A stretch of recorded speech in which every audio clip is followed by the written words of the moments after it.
Hello పిల్లలు, good evening everybody. నేను మీ లలిత టీచర్ని. ఆన్లైన్లో మీకు 5వ క్లాసు తెలుగు పాఠ్యాంశము బోధించడానికి వచ్చాను అన్నమాట. సో మీరు మనకు ఆల్రెడీ 3 లెసన్స్ కంప్లీట్ చేసాం కదా. ఇవాళ 4వ పాఠము గుణింత పదాలు రాయటము. దీనిలో రోమన్ నెంబర్ 1లో గుణింతాక్షరాలు రాయటము ఎలానో మనము నేర్చుకుందాం అన్నమాట. సో కింద పట్టికలో ఏమేమి ఉన్నాయి, అచ్చులు ఉన్నాయి, వాటికి సంబంధించినటువంటి గుర్తులు ఉన్నాయి. లెఫ్ట్ సైడ్ మనకి హల్లులు ఇచ్చారు. ఈ హల్లు అక్షరాలకి మనము గుణింతాలు రాయాలన్నమాట. మొదటి అక్షరము క. మనం ఆల్రెడీ నేర్చుకున్నాము ఎలా చదవాలనేది. నేను ఇక్కడ రాసి ఇచ్చాను చూడండి.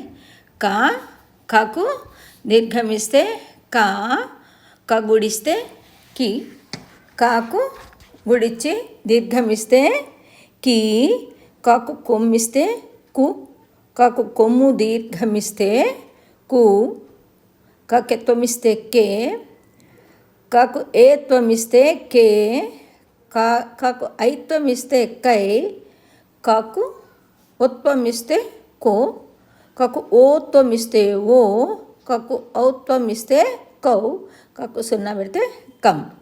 ఇలాగనే గ, తర్వాత చ, తర్వాత జ గుణింత అక్షరాలు కూడా రాసేసేయాలి. అలాగనే ట, డ, త. త కూడా గుణింతం కూడా అంతే. త, తకు దీర్ఘమిస్తే త, గుడిస్తే తి, తకు గుడి దీర్ఘమిస్తే తి, తకు కొమ్మిస్తే తు, తకు కొమ్ము దీర్ఘమిస్తే తూ, తకెత్వమిస్తే తే, తకు ఏత్వమిస్తే తే, తకు ఐత్వమిస్తే తై, తకుత్వమిస్తే తో, తకు ఉత్వమిస్తే తో, తకు ఔత్వమిస్తే తౌ, తకు సున్నా పెడితే తం. చూసారా? అలాగనే ద, న, ప, బ, మ, య గుణింతాలు రాసేసుకోవాలి. అండ్ నెక్స్ట్ మీరు రా గుణింతము. రాకు దీర్ఘమిస్తే రా, రా గుడిస్తే రి, రాకు గుడి దీర్ఘమిస్తే రి, రా కొమ్మిస్తే రు, రాకు కొమ్మిచ్చి దీర్ఘమిస్తే రు, రాకెత్వమిస్తే రే, రాకు ఏత్వ దీర్ఘమిస్తే రే, రాకు ఐత్వమిస్తే రై, రాకు ఓత్వమిస్తే రో, రాకు ఓత్వమిస్తే రో, రాకు ఔత్వమిస్తే రౌ, రాకు సున్నా పెడితే రమ్. ఆ విధంగానే లగుణింతం కూడా రాసేస్తారు. నెక్స్ట్ మనకున్న గుణింతాక్షరం ఏందమ్మా? వా. అంటే నేను చదవట్లేదు, ఆల్రెడీ మీకు నేర్పించాను, ఇక్కడ రాసి చూపిస్తున్నాను. ఇక్కడ వా గుణింతం కూడా అలాగనే. వా,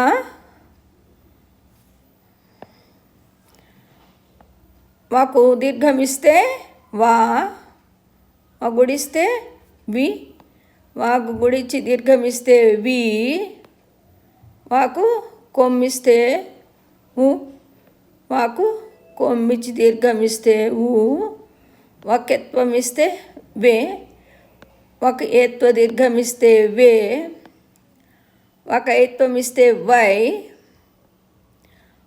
వాకు ఉత్వమిస్తే ఓ, వాకు ఓత్వమిస్తే ఓ, వాకు ఔత్వమిస్తే వౌ, వాకు సున్నా పెడితే వం. ఇది వా గుణింతం. అలాగనే ష. షకు దీర్ఘమిస్తే ష, ష గుడిస్తే సి, షకు గుడి దీర్ఘమిస్తే సి, షకు కొమ్మిస్తే సు, షకు కొమ్మిచ్చి దీర్ఘమిస్తే సు, షకు ఎత్వమిస్తే సే, షకు ఏత్వమిస్తే సే, షకు ఐత్వమిస్తే సై, షకు ఓత్వమిస్తే సో, సకు ఓత్వం ఇస్తే సో, సకు ఔత్వం ఇస్తే సౌ, సకు సున్నా పెడితే శం. ఓకే. అండ్ నెక్స్ట్ మనకేముంది ష. షా, షకు దీర్ఘం ఇస్తే షా, షా గుడిస్తే షి, షాకు గుడిచ్చి దీర్ఘం ఇస్తే షి, షకు కొమ్మిస్తే షు, షకు కొమ్ము దీర్ఘం ఇస్తే షు, షకు ఎత్వం ఇస్తే షె, షకు ఏత్వం ఇస్తే షె, షకు ఐత్వం ఇస్తే షై, షకు ఓత్వం ఇస్తే షో, షకు ఓత్వ దీర్ఘం ఇస్తే షో, షకు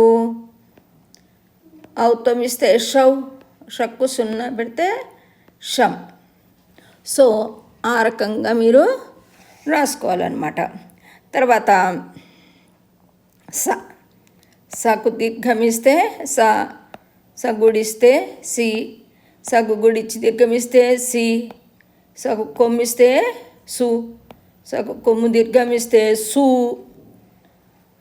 సకెత్వం ఇస్తే సె, సకు ఏత్వం ఇస్తే సే, సకు ఐత్వం ఇస్తే సై, సకుత్వం ఇస్తే సో, సకు ఓత్వం ఇస్తే సో, సకు ఔత్వం ఇస్తే సౌ, సకు సున్నా పెడితే సం.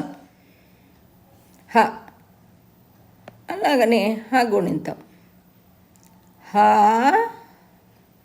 హకు దీర్ఘం ఇస్తే హ, హ గుడిస్తే హి, హ గుడి దీర్ఘం ఇస్తే హి, హకు కొమ్మిస్తే హు, హకు కొమ్మిచ్చి దీర్ఘం ఇస్తే హు, హకు ఎత్వం ఇస్తే హే, హకు హేత్వం ఏత్వం ఇస్తే హే, హకు హైత్వం ఇస్తే హై, హకు హోత్వం ఇస్తే హో, హకు ఓత్వం ఇస్తే హో, హకు హౌత్వం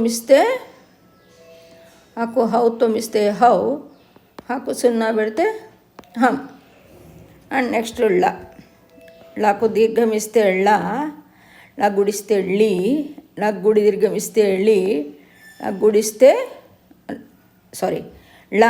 లకు దీర్ఘం ఇస్తే ళ, లా గుడిస్తే ళి, లకు గుడి దీర్ఘం ఇస్తే ళి, లా కొమ్మిస్తే ళు, లాకు కొమ్మిచ్చి దీర్ఘం ఇస్తే ళు, లకెత్వం ఇస్తే లే, లకు ఏత్వం ఇస్తే లే, లకు ఐత్వం ఇస్తే లై, లకు ఓత్వం ఇస్తే లో, లకు ఓత్వం ఇస్తే లో, లకు ఔత్వం ఇస్తే లౌ, లకు సున్నా పెడితే లం.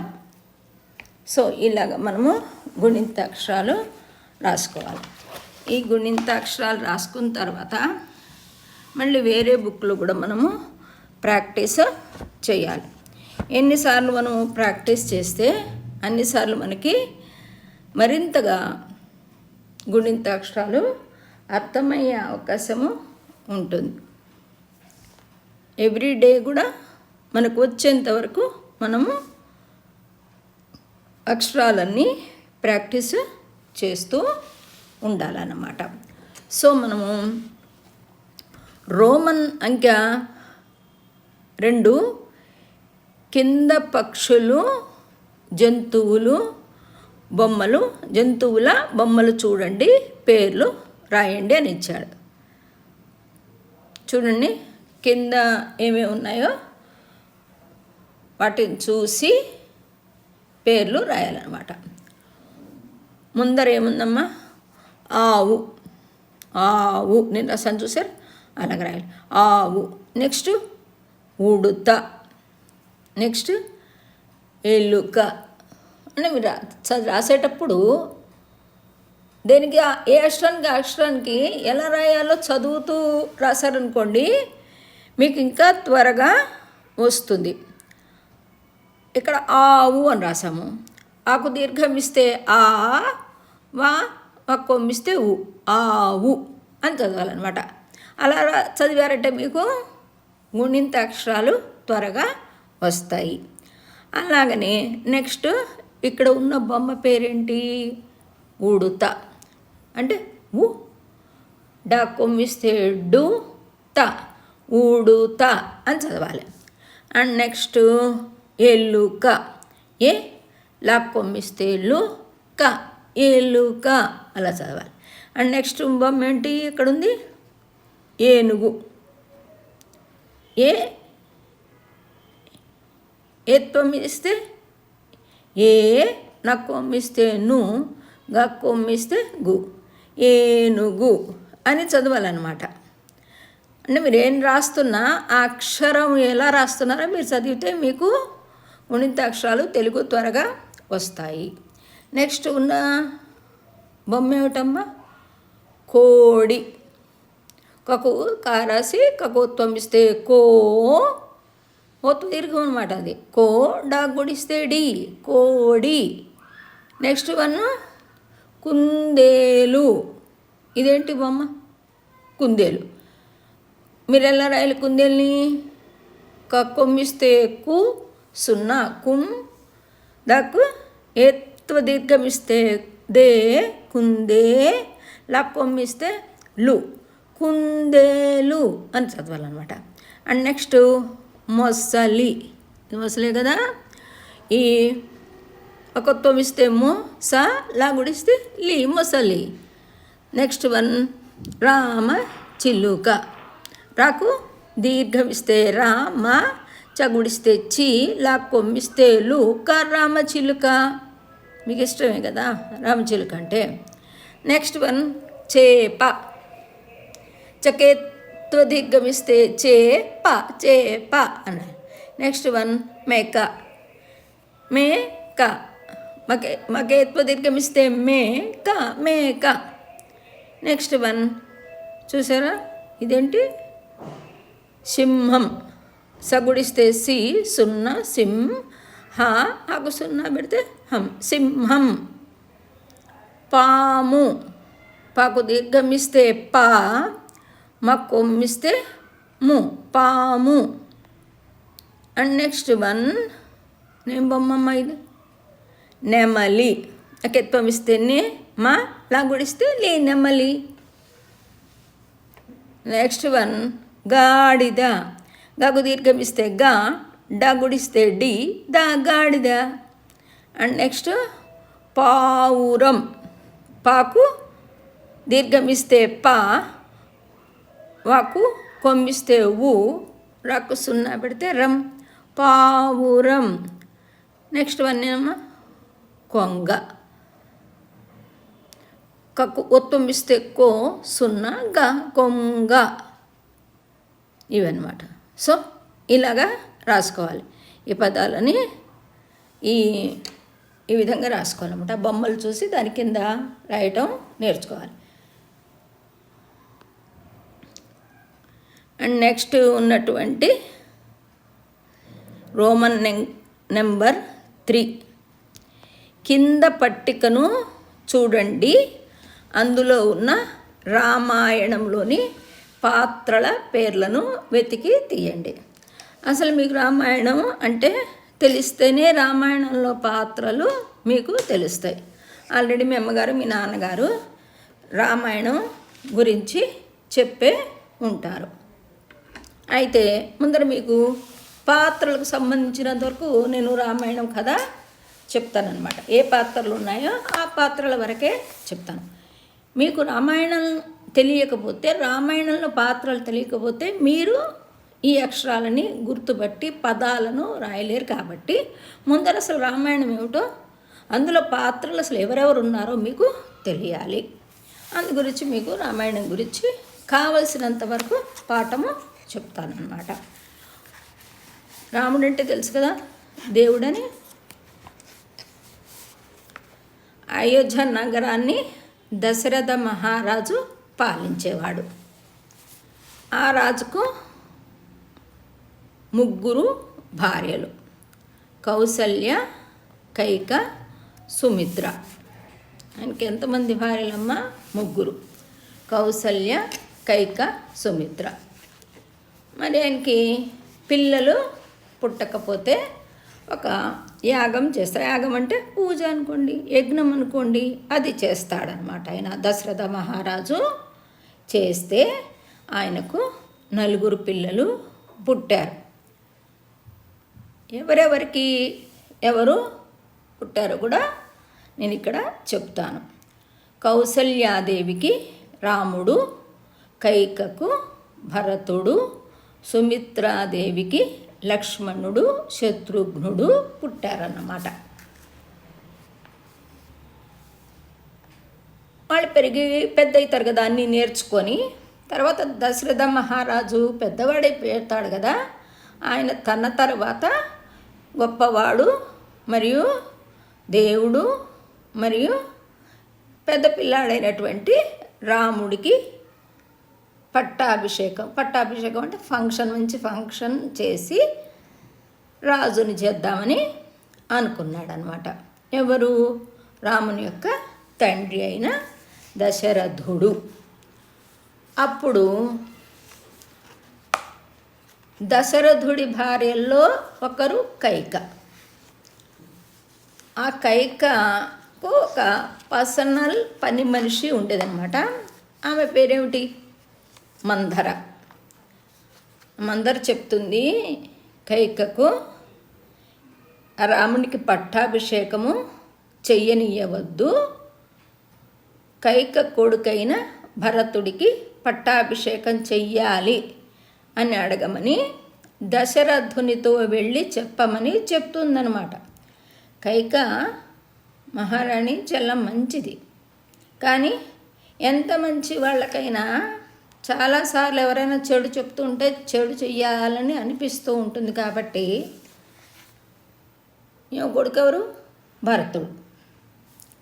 ఆయనని రాజుని చెయ్యమని మందర అన్నిసార్లు చెప్పేటప్పటికీ ఇది కరెక్టే కదా అని ఆవిడ అనుకుంటుంది.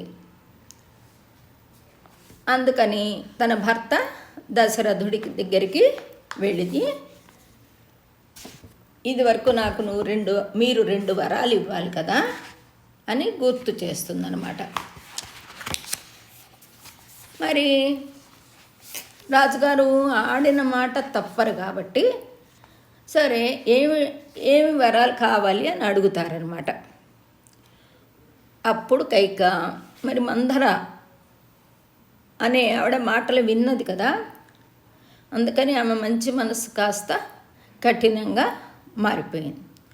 మొదటి వరము కైక దశరథ మహారాజుని భరతుణ్ణి రాజుగా చెయ్యాలని, రెండవ వరము రాముణ్ణి 14 సంవత్సరాలు అరణ్యానికి పంపమని కోరుతుందన్నమాట. మరి ఇంకా వరాలు ఇస్తానన్నప్పుడు రాజుకు తప్పదు కదా, ఇచ్చేశారనమాట. సో దాని తర్వాత సీతారాముల అరణ్యానికి వెళ్తారు కదా. తర్వాత రావణుడు సీతని తీసుకెళ్తాడు కదా. ఆ శ్రీరాముడు బాధగా ఆమెను వెతుకుతూ వెళ్ళడం కూడా జరుగుతుందన్నమాట అడవుల్లో. ఇంకా ఇక్కడ సీతారాముల పాత్ర చెప్పాను. సీత రాముల వారి భార్య. ఓకే. అండ్ నెక్స్ట్ జటాయువు రావణాసురుడు సీతమ్మ వారిని తీసుకెళ్తూ ఉంటే ఆమెని వదిలేయమని అడుగుతూ యుద్ధం చేసి చనిపోతుందన్నమాట.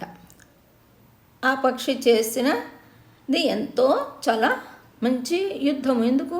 సీతమ్మ వారిని వదిలిపెట్టమని. కానీ రావణాసురుడు బలవంతుడు కదా, మరి ఏమీ చేయలేకపోయింది. ఇంకా వాలి సుగ్రీవులు వీళ్ళిద్దరూ అన్నదమ్ములు. ఎప్పుడైతే అరణ్యంలో రాముడు సుగ్రీవుణ్ణి కలుస్తాడో, సుగ్రీవుడు కూడా అక్కడ రాజు కాబట్టి సీతాదేవిని వెతకటంలో సాయం చేస్తానని చెప్తాడు. తన అన్న వాలిని శ్రీరాముడి ద్వారా ఓడించాలని కోరుతాడనమాట. అలాగనమాట వాలిని శ్రీరాముడు చంపుతాడని మీకు తెలుసు కదా. తర్వాత అసలు వాలి భార్య పేరు తార. తర్వాత హనుమంతుడు మీకు తెలిసిందే కదా, ఆంజనేయ స్వామి. ఈ ఆంజనేయ స్వామి అమ్మవారిని రాముల వారిని కలపడంలో ఎంతో సహాయము చేసిన దేవుడు. ఈ కథ ప్రకారము మనకు కావలసినటువంటి పాత్రల్ని నేను మీకు పరిచయం చేశాను అనమాట. అంటే మనకి ఏమి కావాలో అంతవరకే నేను మీకు రామాయణంలో కథలు చెప్పాను. అండ్ ఇంకా లాస్ట్ మీకు ఇప్పుడు మనము ఈ పట్టికని కంప్లీట్ చేద్దాము. ఇక్కడ మీకు ఏమేమి అక్షరాలు ఇచ్చారో ఫస్ట్ చదువుకోవాలి. రా, తు, త, డు, ధ, వా, సి, ము, ర, యు, మం, ను, భ, ద, టా, లి, హ, తా, ఇ, ఉ, కే, ధు, ష, కై, జ. ఈ అక్షరాలలో నుంచి ఈ రామాయణ పాత్రలో ఉన్న పేర్లు వెతికి రాయండి అని చెప్పాడనమాట. నేను ఇక్కడ రాశాను చూడండి. రాముడు, సీత, దశరథుడు, కైకేయి, భరతుడు, మంధర, జటాయువు, హనుమంతుడు, వాలి, తార. ఇవి ఇందులో మనము రామాయణ పాత్రలు అని చెప్పేసి ఇక్కడ రాసామన్నమాట. సో ఇదన్నమాట పాఠం. ఈ పాఠం మీకు మంచిగా అర్థమైందని అనుకుంటాను. సో మీకు ఇంకా ఏమైనా ఈ పాఠంలో డౌట్స్ ఉంటే కామెంట్ సెక్షన్లో మీరు తెలియజేయగలరు. మరి పిల్లలు ఈ పాఠం మీకు అర్థమైందా? హ్యాపీగా ఫీల్ అయ్యారా? So please like, share, subscribe. మరి ఇవాళ మీ లలిత టీచరు బై బై చెప్తున్నది మీకు. Be happy and do happy.